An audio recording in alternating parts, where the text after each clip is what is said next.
मैं आप और आपने यहाँ पर उपस्थित सभी कार्यकर्ताओं से आने वाले वर्षों में भी संघर्ष के लिए आह्वान करने आया हूँ। मित्रों, भारतीय जनता पार्टी अगर 2047 में माननीय प्रधानमंत्री नरेंद्र मोदी जी ने सपना देखा है कि हम विकसित भारत बनाकर देंगे, तो उस सपने को साकार करने के लिए मेरे इस कालखंड के कार्यकर्ताओं को भी अपना पुरुषार्थ करना होगा। इस कालखंड के कार्यकर्ताओं को भी समर्पण और संकल्प के साथ आगे बढ़ना होगा। मित्रों, हम मानते हैं कि जब हमें 2 सीटें आई थी तब भी हमने संघर्ष को अपना साथी चुना था। हमने संगठन को अपना मार्ग और संगठन को अपनी ताकत समझ के आगे बढ़े थे और हमें मालूम था कि अगर हम जनता का विश्वास जीतेंगे तो निश्चित रूप से एक दिन भारत की सबसे बड़ी पार्टी और विश्व की सबसे बड़ी पार्टी बनकर उभरेंगे। और हमने 2 सीटों से जब हमारे आंकड़े आए तो हम विचलित नहीं हुए। हमारे जो हमारी नीतियां थी, जो हमारे विचार थे, उसमें कोई भटकाव नहीं आया।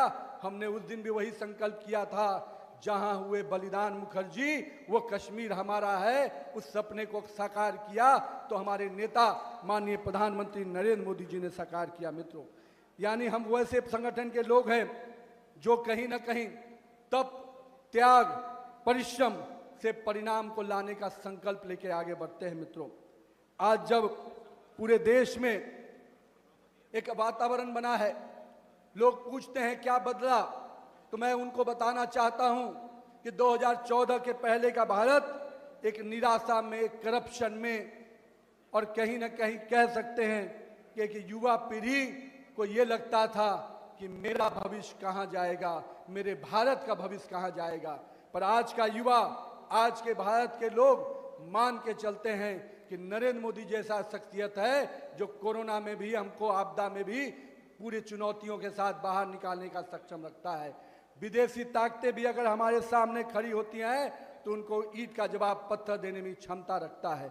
मैं इसलिए आज इस बात को कह रहा हूं मित्रों कि जहां हम लोगों ने हमेशा अपने ताकत को इजाफा किया है, हमने मालूम है कि 2019 में जो हमें परिणाम मिला था, 2024 के परिणाम में हमने 35% वोट लाकर तेलंगाना में अपनी सशक्त उपस्थिति को दर्ज किया है। मित्रों, लेकिन मित्रों ये सफर अभी और संघर्ष का है। लेकिन मैं आपको आज एक चीज कहने आया हूं मित्र, आइए हम लोग सड़क पर संघर्ष करने के लिए तैयार हो जाए। तेलंगाना में अगर परिवर्तन लाना है मित्रों, तेलंगाना के लोगों की आवाज बनना है, तो हमको जनता के साथ उनकी समस्याओं से जुड़ना होगा और जनता की आवाज पूरी तरह से सड़कों पे खड़ा होकर उतारना होगा।